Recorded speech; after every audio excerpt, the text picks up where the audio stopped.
सुग्रीव, बाली दोनों ब्रह्मा के औरस वरदान द्वारा प्राप्त पुत्र हैं और ब्रह्मा जी की कृपा बाली पर सदैव बनी रहती है। जब बाली को ब्रह्मा जी से ये वरदान प्राप्त हुआ कि जो भी उससे युद्ध करने उसके सामने आएगा उसकी आधी ताकत बाली के शरीर में चली जाएगी और इससे बाली हर युद्ध में अजय रहेगा। बाली को अपने बल पर बड़ा घमंड था। उसका घमंड तब और भी बढ़ गया जब उसने करीब करीब तीनों लोकों पर विजय पाए हुए रावण से युद्ध किया और रावण को अपनी पूंछ से बांधकर 6 महीने तक पूरी दुनिया घूमी। रावण जैसे योद्धा को इस प्रकार हरा कर बाली के घमंड की कोई सीमा न रही। अब वो अपने आप को संसार का सबसे बड़ा योद्धा समझने लगा था और यही उसकी सबसे बड़ी भूल हुई। अपने ताकत के मद में चूर एक दिन एक जंगल में पेड़ पौधों को तिनके के समान उखाड़ फेंक रहा था। हरे भरे वृक्षों को तहस नहस कर दे रहा था। अमृत समान जल के सरोवरों को मिट्टी से मिलाकर कीचड़ कर दे रहा था।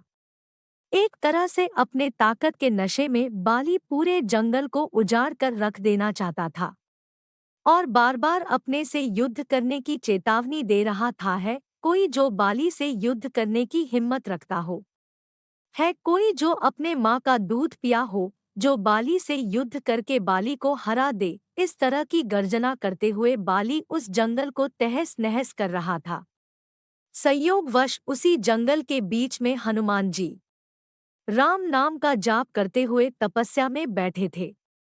बाली की इस हरकत से हनुमान जी को राम नाम का जप करने में विघ्न लगा और हनुमान जी बाली के सामने जाकर बोले, हे वीरों के वीर, हे ब्रह्मा अंश, हे राजकुमार बाली। तब बाली किष्किंधा के युवराज थे। क्यों इस शांत जंगल को अपने बल की बलि दे रहे हो? हरे भरे पेड़ों को उखाड़ फेंक रहे हो, फलों से लदे वृक्षों को मसल दे रहे हो, अमृत समान सरोवरों को दूषित मलिन मिट्टी से मिलाकर उन्हें नष्ट कर रहे हो। इससे तुम्हें क्या मिलेगा? तुम्हारे औरस पिता ब्रह्मा के वरदान स्वरूप कोई तुम्हें युद्ध में नहीं हरा सकता, क्योंकि जो कोई तुमसे युद्ध करने आएगा उसकी आधी शक्ति तुममें समाहित हो जाएगी। इसलिए हेक्पी राजकुमार, अपने बल के घमंड को शांत कर और राम नाम का जाप कर। इससे तेरे मन में अपने बल का भान नहीं होगा और राम नाम का जाप करने से ये लोक और परलोक दोनों ही सुधर जाएंगे। इतना सुनते ही बाली अपने बल के मदचूर हनुमान जी से बोला, ऐ तुच्छ वानर, तू हमें शिक्षा दे रहा है? राजकुमार बाली को, जिसने विश्व के सभी योद्धाओं को धूल चटाई है और जिसके एक हुंकार से बड़ा पर्वत भी खंड खंड हो जाता है। जा तुच्छ वानर, जा और तू ही भक्ति कर अपने राम की, और जिस राम की तू बात कर रहा है वो है कौन? केवल तू ही जानता है राम के बारे में। मैंने आज तक किसी के मुंह से ये नाम नहीं सुना और तू मुझे राम नाम जपने की शिक्षा दे रहा है। हनुमान जी ने कहा, प्रभु श्री राम तीनों लोकों के स्वामी हैं। उनकी महिमा अपरंपार है। ये वो सागर है जिसकी एक बूंद भी जिसे मिले वो भवसागर को पार कर जाए। बाली बोला, इतना ही महान है राम तो बुला जरा, मैं भी तो देखूं कितना बल है उसकी भुजाओं में। बाली को भगवान राम के विरुद्ध ऐसे कटु वचन हनुमान जो को क्रोध दिलाने के लिए पर्याप्त थे। हनुमान जी ने कहा, ए बल के मद में चूर बाली, तू क्या प्रभु राम को युद्ध में हराएगा? पहले उनके इस तुच्छ सेवक को युद्ध में हरा कर दिखा। बाली बोला, तब ठीक है, कल नगर के बीचों बीच तेरा और मेरा युद्ध होगा। हनुमान जी ने बाली की बात मान ली। बाली ने नगर में जाकर घोषणा करवा दिया कि कल नगर के बीच हनुमान और बाली का युद्ध होगा। अगले दिन तय समय पर जब हनुमान जी बाली से युद्ध करने अपने घर से निकलने वाले थे, तभी उनके सामने ब्रह्मा जी प्रकट हुए। हनुमान जी ने ब्रह्मा जी को प्रणाम किया और बोले, हे जगत पिता, आज मुझ जैसे एक वानर के घर आपका पधारने का कारण अवश्य ही कुछ विशेष होगा। ब्रह्मा जी बोले, हे अंजनी सुत, हे शिवांश, हे पवन पुत्र, हे राम भक्त हनुमान, मेरे पुत्र बाली को उसकी उद्दंडता के लिए क्षमा कर दो। और युद्ध के लिए न जाओ। हनुमान जी ने कहा, है प्रभु, बाली ने मेरे बारे में कहा होता तो मैं उसे क्षमा कर देता, परंतु उसने मेरे आराध्य श्री राम के बारे में कहा है जिसे मैं सहन नहीं कर सकता। बाली ने मुझे युद्ध के लिए चुनौती दी है जिसे मुझे स्वीकार करना ही होगा, अन्यथा सारी विश्व में ये बात कही जाएगी कि हनुमान कायर है, जो ललकारने पर युद्ध करने इसलिए नहीं जाता है क्योंकि एक बलवान योद्धा उसे ललकार रहा है।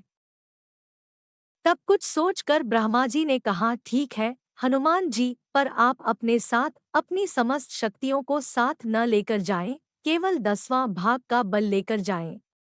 बाकी बल को योग द्वारा अपने आराध्य के चरणों में रख दे तथा युद्ध से आने के उपरांत फिर से उन्हें ग्रहण कर ले।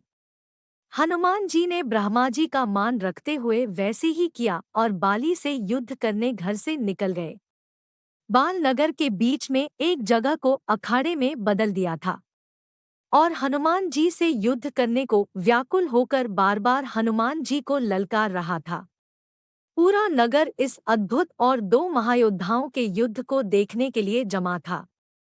हनुमान जैसे ही युद्ध स्थल पर पहुंचे, बाली ने हनुमान को अखाड़े में आने के लिए ललकारा। ललकार सुनकर जैसे ही हनुमान जी ने एक पाँव अखाड़े में रखा, उनकी आधी शक्ति बाली में चली गई।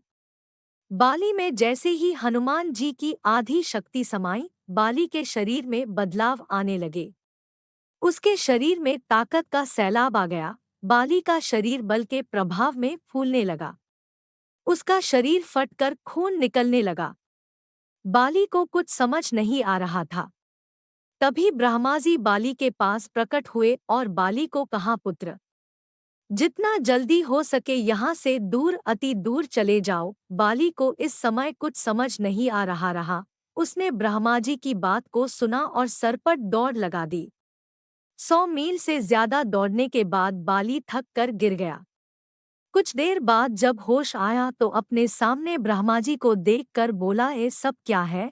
हनुमान से युद्ध करने से पहले मेरा शरीर का फटने की हद तक फूलना, फिर आपका वहां अचानक आना और ये कहना कि वहां से जितना दूर हो सके चले जाओ, मुझे कुछ समझ नहीं आया। ब्रह्मा जी बोले, पुत्र, जब तुम्हारे सामने हनुमान जी आए तो उनका आधा बल तुम में समा गया, तब तुम्हें कैसा लगा? बाली बोला, मुझे ऐसा लगा जैसे मेरे शरीर में शक्ति की सागर लहरें ले रहा है।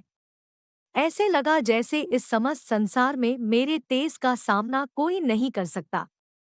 पर साथ ही साथ ऐसा लग रहा था जैसे मेरा शरीर अभी फट पड़ेगा। ब्रह्मा जी बोले, हे बाली, मैंने हनुमान जी को उनके बल का केवल 10वां भाग ही लेकर तुमसे युद्ध करने को कहा, पर तुम तो उनके 10वें भाग के आधे बल को भी नहीं संभाल सके।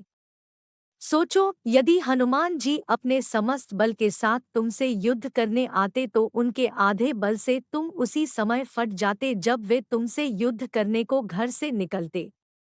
इतना सुनकर बाली पसीना पसीना हो गया और कुछ देर सोचकर बोला, प्रभु, यदि हनुमान जी के पास इतनी शक्तियां हैं तो वो इसका उपयोग कहाँ करेंगे?